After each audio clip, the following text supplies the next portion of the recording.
Alors nous avions déjà dit, on se réfère à ce qui a été dit plus tôt dans les dernières vidéos sur Zelensky, que je mettrai en description de toute façon en fin de vidéo. Mais c'est un peu une suite logique à cette vidéo, à cette superbe étude que j'ai faite sur l'astrologie tactique, qui montre bien que quand on entame une guerre ou un conflit, ou qu'on entame même une déclaration de guerre sous un carré de Jupiter, ce qui est le cas de Zelensky. Zelensky a 2 gros carrés de Jupiter sur l'année 2023. Il en a eu un premier sur le mois de juin, où Jupiter est passé justement à 90 degrés, donc en taureau, de son soleil en Verseau.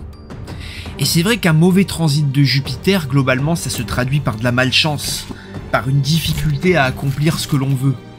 Alors on a vu que Zelensky, justement, sur ce transit de juin 2023, il a lancé la fameuse contre-offensive.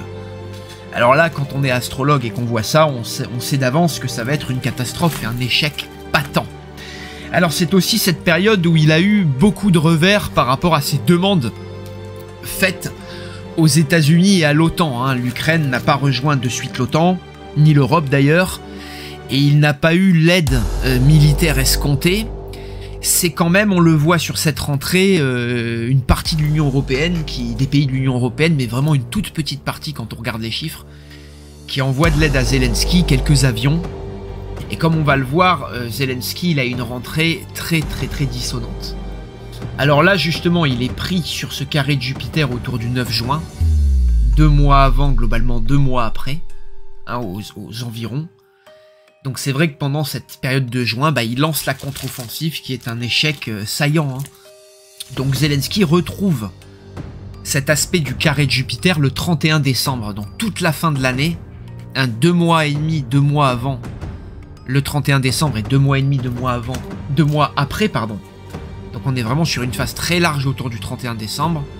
Plus on se rapproche de ce 31 décembre, moins c'est bien pour Zelensky. La guerre en Ukraine est entrée dans une nouvelle phase. C'est ce qu'a déclaré le président Volodymyr Zelensky dans une interview. L'hiver devrait compliquer les combats après une contre-offensive estivale qui n'a pas produit les résultats souhaités.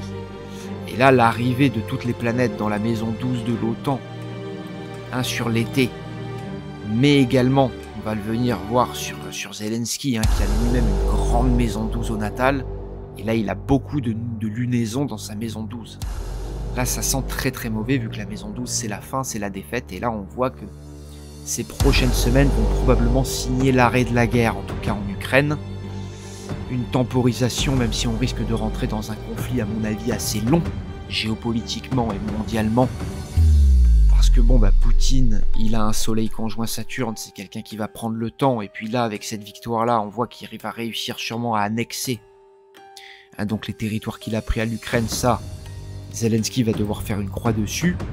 Après l'annonce de la fin de l'offensive militaire, Volodymyr Zelensky continue de détailler, on va le voir ensemble, la suite de cette guerre, un nouveau grand projet pour le pays.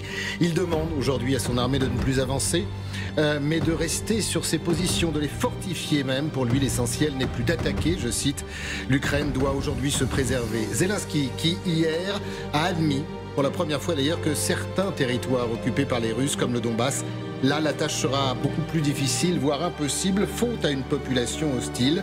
Alors, début de renoncement ou réalisme. La progression de Saturne en maison 1 va prendre des territoires à l'Ukraine et va amputer le corps de l'Ukraine ici, ce qu'est l'Ukraine. C'est vrai que l'ascendant, ça parle de la vitalité, de la personnalité d'un pays, de ce qu'il est, de comment il est vu par les autres sur le plan mondial. Et là, malheureusement, Saturne va agir négativement sur le rayonnement ukrainien et aussi sur le chef de l'État ukrainien. Le soleil, pour un pays, c'est le leader ukrainien.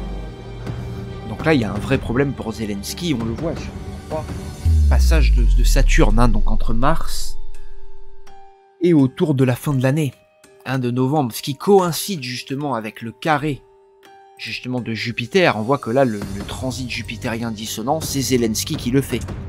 Pierre Menat, en termes diplomatiques, on appelle ça comment? Volodymyr Zelensky, il est en train de préparer le terrain, là? C'est assez curieux parce que c'est un langage, un discours qui est complètement inverse oui. de celui qu'il tenait il y a quelques mois, qui était je dirais à la limite extrêmement optimiste, qui disait on va tout reconquérir, Donbass, Crimée et les 2 autres oblasts. On voit comment Zelensky a lancé sa contre-offensive sous un carré massif de Jupiter.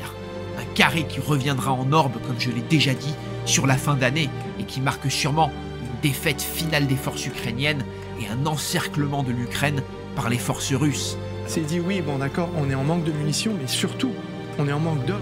D'ailleurs, on écoutait tout à l'heure, c'était Mathieu Karman, Renaud, qui nous faisait un point justement sur l'âge moyen dans l'armée ukrainienne. 43 ans. 43 ans désormais, c'est-à-dire que cette armée, elle a vieilli de fait, parce qu'en fait, il y a eu, alors les estimations américaines sont assez ahurissantes, 90 000 morts, c'est les généraux américains qui estiment, toujours compliqué, depuis le début de la contre-offensive, donc c'est colossal. Et que donc cette armée, elle vieillit, une armée qui vieillit, l'armée russe aussi, elle vieillit, mais une armée qui vieillit, elle a plus de mal sur le terrain forcément.